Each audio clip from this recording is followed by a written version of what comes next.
semana es la evaluación, ¿ya? Y no se puede ni cambiar ni nada porque también ya han enviado que es el otro fin de semana para cerrar el sistema de notas. Es increíble que ni siquiera tenemos acceso al aula y ten- este, este, o sea, no tenemos las facilidades y ya están, ya enviaron un papel, ¿no? Hace unos días. Lo normal es pues que una vez que esté funcionando a la vista, ¿no? Se envíe, ¿no? El documento, pero bueno. Sí, sí, dígame, Sandra. Ingeniero, disculpe, ya que menciona lo del aula virtual, no tenemos acceso a las diapositivas porque, bueno, las veíamos en la misma aula. No sé si usted las tiene para que nos las comparte y podamos estudiar, por favor. Me parece que sí les había, la última les he enviado, me parece. Sí, la última, Ah, pero ya, antes. ya, ya, correcto. En un momento te lo envío, no hay problema, Sandra. Ah, ya. Listo, ingeniero, Tengo la muchas mano. gracias. Sí, sí, sí, sí, sí. Bueno, acá tenemos.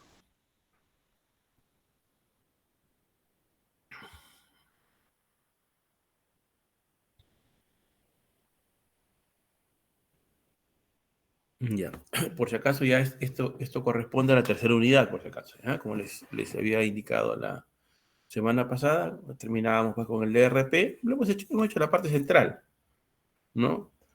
En la parte de ejercicio ya ustedes se encargan de revisar, pues, ¿no?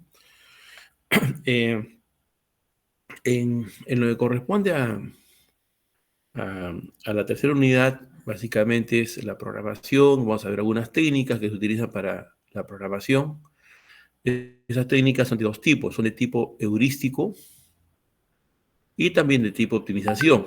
Ustedes están familiarizados con el término optimización porque lo han utilizado varias veces cuando llevaban cálculo, cuando llevaban análisis numérico, cuando llevaban gestión de operaciones 1 y así sucesivamente. ¿Ya? El término heurístico más bien es un término que, este, que no siempre se menciona, pero sí lo manejan, digamos, lo manejan. ¿No? O sea, se refiere a heurístico, a un procedimiento que te da resultados aceptables, o por lo menos te da una forma de poder trabajar, pero no te asegura un óptimo, ¿no? Entonces tú puedes tener la solución heurística con varias alternativas y lo que haces es tomas aquel, este, aquella opción, la cual maximiza o minimiza algún indicador que es de interés para la empresa o para la organización en general o para el que decide, ¿no? Esos son los dos tipos, ¿de acuerdo? Después, como procedimiento es simple, en realidad no hay situaciones tan complicadas. Son procedimientos bastante definidos, ¿no? Y usualmente cortos en los pasos que se debe seguir. O sea, el problema puede ser grande, pero los pasos que se siguen son pocos en realidad. ¿Eh? Cuando hablamos de programación, hablamos de, primero, un corto plazo, algo que está ahí allá, ¿no? Y la idea es que esta programación debe ser muy específica. Ya no debe ser tan general. Por ejemplo, si nosotros hablamos de un hospital, nosotros podemos decir que en el día deben haber, por decir, 5 operaciones, y en la programación debe decir de 8 a 10, operación a tal persona y a tal cosa, de 10 a 12, así específico. Así específico debe ser la programación. ¿De acuerdo? De tal manera que en el día se realicen las 5 operaciones o algo más o algo menos, pero es así específico. lo que se hace semana a semana en realidad en clase por ejemplo, una, una manera de ver lo que es la programación, ¿no? Porque es ya la actividad este, casi desarrollándose conforme se va programando, ¿no? Como lo que hacemos el día de hoy. En el sílabo tenemos nosotros una programación general, pero ya en la parte práctica hay una ejecución. Y entre esa programación general y la ejecución, en el medio está la programación. Porque yo tengo que ver, pues, la fecha de fin de ciclo, tengo que ver, como le dije hace un momento, la fecha en que cierra el sistema para la segunda unidad. Y en base a ello tengo que programar. En la universidad, el horario de estudiantes y profesores, incluyendo las aulas, por supuesto, ¿no? Incluyendo las aulas. Cuando se realizaban todas las clases de manera remota, no habían aulas, ¿no? Pero sí se tenía que tener en cuenta que no se crucen las clases, por ejemplo, ¿no? Y lo típico, lo que ocurre en una fábrica, en términos de producción, en términos de compras, ¿no? Yo puedo tener un presupuesto asignado para compras, pero ya en la programación se tiene que ver cómo se maneja ese flujo de dinero. Si ustedes recuerdan, flujo de dinero tiene que ver con la ejecución en términos de ingreso y egreso programado para cortos plazos. Es decir, yo tengo que pagar hoy día 10, o perdón, para resaltar más en la parte de programación. Yo digo que en esta semana va a ingresar 100 y tengo que pagar 10. Entonces, ¿qué digo? Está equilibrado, ¿no?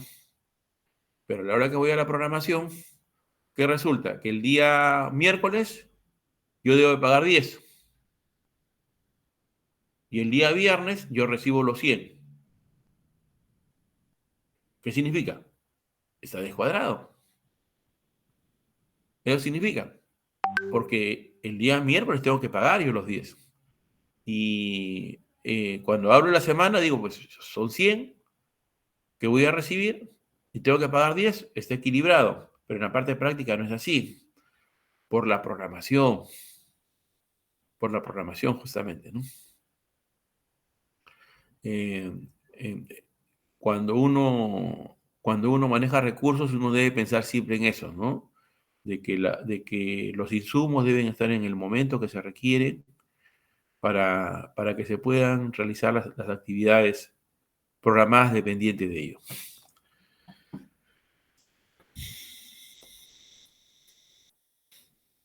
¿Cómo uno elige un método de programación? Hay algunos factores cualitativos como número y variedad de trabajos, complejidad de trabajos. La complejidad va dada por dos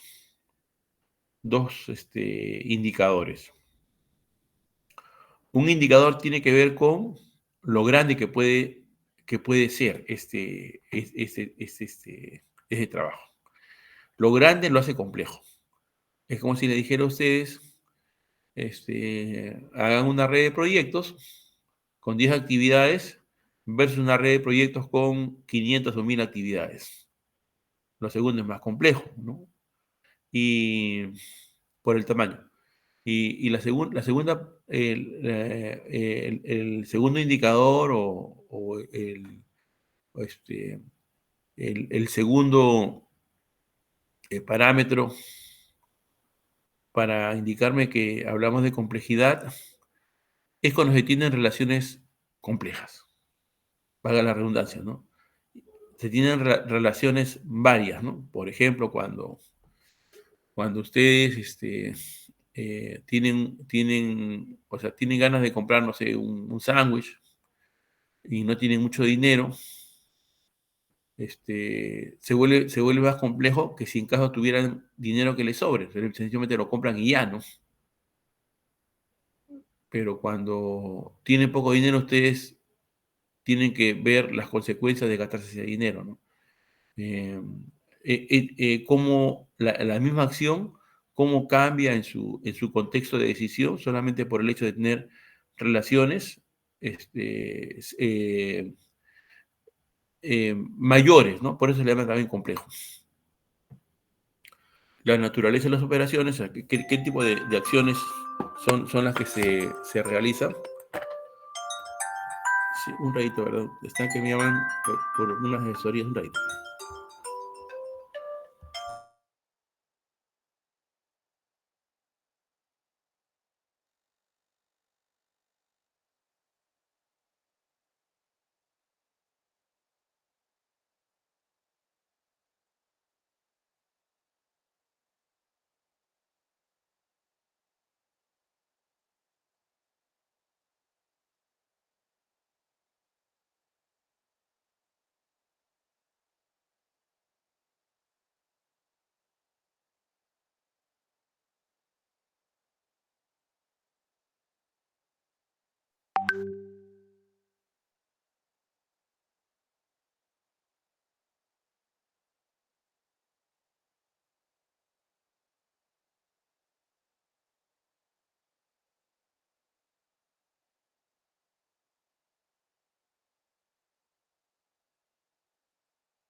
Sí, sí, hay una llamada importante, ¿no? Sobre necesitaban un mecánico en una planta, bueno, yo era el mecánico. Bueno, les decía, la naturaleza de las operaciones, ¿por qué producir medias es diferente que producir máquinas? ¿No? Es diferente que tener trabajos de imprenta, ¿no? Es la naturaleza de las operaciones. También tenemos factores cuantitativos, y en estos factores cuantitativos tenemos en realidad indicadores, ¿no? Tiempo medio de finalización, la utilización. ¿Se acuerdan ustedes cuando he hablado de utilización y eficiencia? Eso lo hablamos al comienzo. Y les hacía hincapié en que la utilización era un indicador muy importante en las organizaciones hasta hace más de 20 años, más de 20, 30 años, ¿no? Era muy importante. ¿Qué significaba? Si tú compras un activo, para que se justifique esa compra debe ser siempre utilizado. Pero en la teoría moderna, les hago recordar esto porque ya lo hemos conversado en realidad, en la teoría moderna no se fijan tanto en la utilización, sino más bien en minimizar los inventarios. Entonces, yo por tener una mayor utilización de una máquina automatizada, producía para poner en el almacén, ¿no? De tal manera que le estoy sacando provecho a mi máquina, ¿no? Pero el asunto es que si no tienes un ritmo de ventas importante, ese dinero que está plasmado en el inventario no se está moviendo, ¿no? Entonces, este término de utilización, digamos que no es que ha perdido vigencia, pero sí ha perdido fortaleza. Es más débil que lo que se pensaba hace algunos años, ¿no? Entonces, es mejor tener una máquina parada si no tienes, si no tienes requerimientos de venta, a pensar en utilizarlo. Lo ideal, por supuesto, es utilizarlo, es lo ideal, por supuesto, ¿no? Pero si no tienes salidas de lo que se produce, entonces no habría cómo, ¿no? Y nosotros podemos esquematizarlo de manera muy simple, porque manejamos esto cuando nosotros tenemos estaciones que no están niveladas. Dado un cuello de botella, que alguna otra estación tenga una producción mayor, no va a significar una producción mayor del producto final. Eso está claro, ustedes lo manejan. ¿De acuerdo? Entonces, yo tuviera que cuidar el cuello de botella. Y eso es justamente lo que vamos a ver en parte de acá a 2 semanas, cuando veamos teoría de restricciones, que es un principio que lo manejamos, pero ya aplicado de manera más amplia y ya no solamente en términos conceptuales, sino más bien en términos ya de cálculo y de razonamiento en procedimientos, ¿no? Es teoría de restricciones. Bueno, también tenemos inventario de productos en proceso y los tiempos de espera. Entonces, ¿qué quisiera yo del tiempo medio de finalización? Que las cosas finalicen lo antes posible, que sea menor. ¿Qué quisiera yo con la utilización? Que el valor sea el mayor posible. ¿Qué quisiera yo con los inventarios de productos en proceso? Quisiera que esos inventarios sean lo menor posible. ¿Qué quisiera los tiempos de espera? Que sean lo menor posible.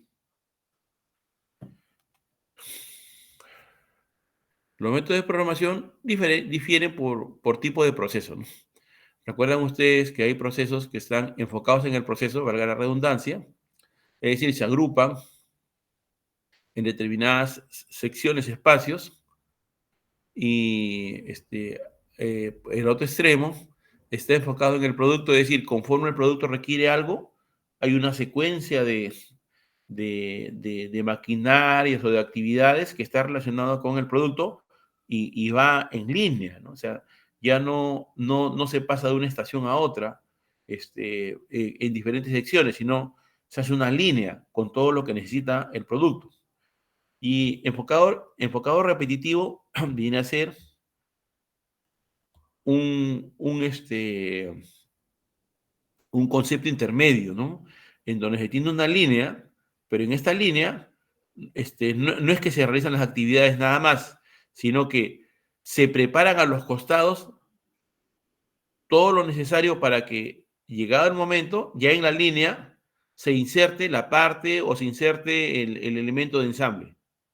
Entonces, vamos a decir, si yo tengo en la línea, yo tengo que poner un elemento A, ya, este elemento A no es que esté listo, sino que se tiene que preparar. Entonces, acá lo preparo y está sincronizado de tal manera que una vez que está listo, justo por acá pasa la unidad que requiere ese elemento A. Que ha habido un tiempo de producción, está, como les dije, sincronizado de tal manera que el elemento A ya está listo para ser puesto. De ahí, nuevamente se produce otra unidad y conforme va avanzando el siguiente producto, cuando ya está acá, nuevamente está listo el producto A y así sucesivamente. Es un intermedio, ¿por qué? Porque acá tienen partes de proceso y acá tiene en la línea partes enfocadas en el producto. Acá se tiene variedad de métodos y acá se tiene métodos por nivel. Las gráficas de Gantt, que ustedes la conocen, y también son herramientas, también son útiles para la programación de actividades. Tienen dos formas. Una forma que ustedes la conocen bastante bien, que tiene que ver con la secuencia de actividades, ¿no? Pero además no, hay otra forma que tiene que ver con la carga de trabajo y la programación, ¿no?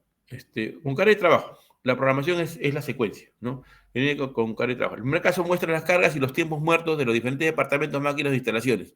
En realidad viene a ser un cuadrito, imagínense un hoja de cálculo, un momento vamos a ver.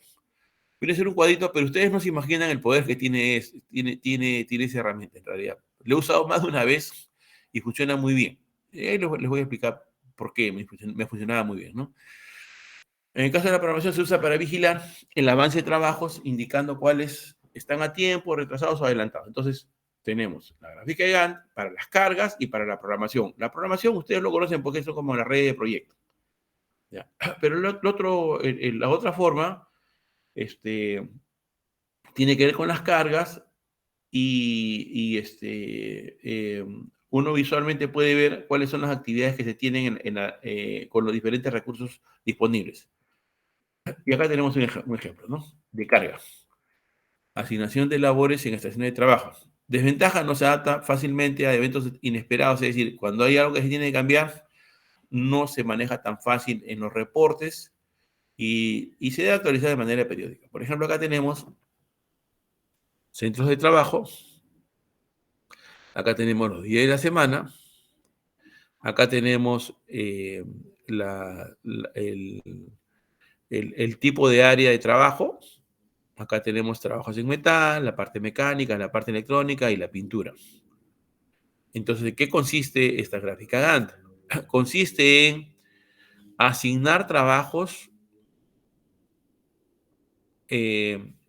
para que estén ya programados de tal manera que se puedan visualizar. Y además,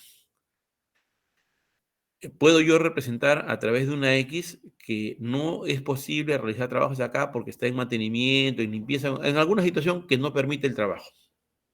En cambio, los espacios en blanco me indican que se podría asignar trabajos ahí. Entonces tenemos que el día martes el trabajo 349 va a estar en los trabajos metálicos. El trabajo 350, no, el día martes va a estar en mantenimiento esta sección, y de día jueves a viernes, perdón, de día miércoles a viernes va a estar con el trabajo 350, y así sucesivamente. Y así sucesivamente. Acá tenemos otro ejemplo. Acá tenemos otro ejemplo. En este caso se hace la programación semanal, pero ojo, esta programación semanal no se actualiza a la semana, se actualiza diariamente. Las razones son evidentes, ¿no? Si yo, por ejemplo, ese trabajo 349 por alguna razón no lo he terminado, van a tener que actualizarse lo del día martes y jueves para la sección de mecánica, porque ahí se requiere. El trabajo 406 podría ser que se vaya un poco antes porque todavía el trabajo 349 no está listo, y así sucesivamente, ¿no? En este esquema en donde he tenido pues el mayor éxito, o sea, fue impresionante en realidad, es en la programación de maquinaria agrícola. ¿Qué se tenía como ítem? Se tenía como ítem la máquina agrícola, usualmente el tractor.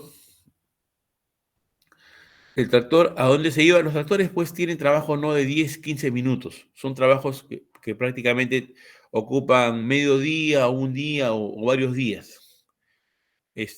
Sobre todo cuando son empresas agroindustriales, y estas empresas agroindustriales tienen muchas áreas de trabajo. Entonces, se tenía la programación actualizada para el día siguiente, y lista a final del día, o sea, a las 6 de la tarde. ¿Y para qué servía eso? Servía para que cuando el trabajador sale, pueda ver qué va a ser el día de mañana, y además en dónde se iba a encontrar para hacer el cambio con el operador, porque trabajaban turnos de 12 horas. 12 horas cada uno de ellos.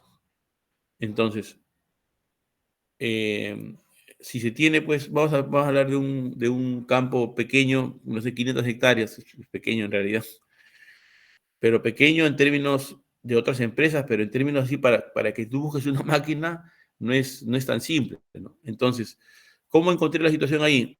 Encontré la situación pues que, ya, ¿ha visto la máquina? Sí, ya. Entonces, otra solución que dieron fue, ya todos se encuentran en la parte alta, al lado de donde hacían mantenimiento, y ahí hacen los cambios. ¿Cuánto se demoraban en llegar ahí? Media hora, 3/4 de hora. De ida, media hora, 3/4 de hora de vuelta. ¿Se imaginan eso, pues, no? O sea, para que empiece a trabajar, paseando, a dejar su tractor, sin contar inclusive el gasto de combustible, ¿eh? Y de ahí regresando, ¿no? Pues 2 horas en paseo. Y el trabajador estaba ahí esperando, pues hasta que llegue el operador, ¿no? En cambio, ya con este diagrama de grande carga, sabían dos cosas. Primero, en dónde se iba a hacer el cambio, y luego qué iba a hacer. Porque también ocurría, por decir lo siguiente, ¿no? Viajaba de un campo, viajaba a otro campo, porque lo habían llamado. Ya, lo llamaba, ya correcto. Y de una vez que llega ahí, ¿sabes qué? Necesito hacer aplicación. Aplicación se le llama aplicar productos químicos. Hay que hacer la aplicación, entonces a regresar nuevamente a donde están los implementos, para ponerle el aparato ahí, el jack, de aplicación. O si no, ¿sabes qué? Vamos a pasarle gradas, no vamos a pasarle arado, vamos a pasarle gradas. Yo he traído las gradas, yo he traído el arado, no he traído gradas. Entonces, ahí, ¿sabes qué? Vamos a regresar. Y a regresar, a levantar las gradas. Eso se veía, ¿no? Entonces, pero ese era todos los días, ¿no? Y algo tan simple como esto, ya el día anterior ya el trabajador sabía pues qué cosa iba a hacer para ver qué implemento tenía que cargar, dónde iba a hacer el cambio y qué actividad iba a realizar. Y además con qué ingeniero tenía que coordinar, porque tiene que coordinar el trabajo, pues, ¿no? O sea, no es que él va y lo hace nada más. Y eso pues fue un golazo, pues, ¿no? Entonces, ¿dónde se ponían los papelitos? Se ponían en las garitas de entrada y salida, pues, ¿no? En las garitas se pegaba ahí, entonces no importa en qué campo ibas a estar, ahí lo veías, ya sabías qué tenías que hacer. Inclusive si iba a haber mantenimiento, ya sabían qué se tenía que hacer, ¿no? Y algo tan simple como esto. Y impresión de unas hojas nada más. Era todo lo que tenía que hacer. Luego tenemos el método de asignación. Este método de asignación, ustedes también lo conocen porque le llevaron en investigación de operaciones 1. Vamos a hacer un ejercicio para recordar ahí. Se debe asignar tareas o trabajos a los recursos. Se toma el menor de cada renglón, es el procedimiento, ¿no?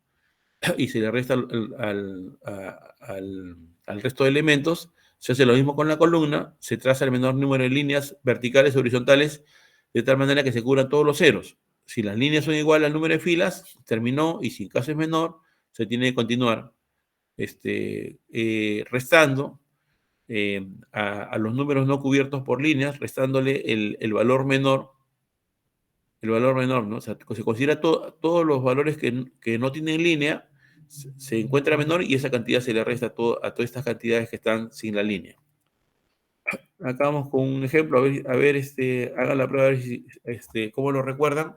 Ahí está el trabajo, cómo se debe asignar estos trabajos según los tipógrafos A, B, C. A ver, todos trabajando.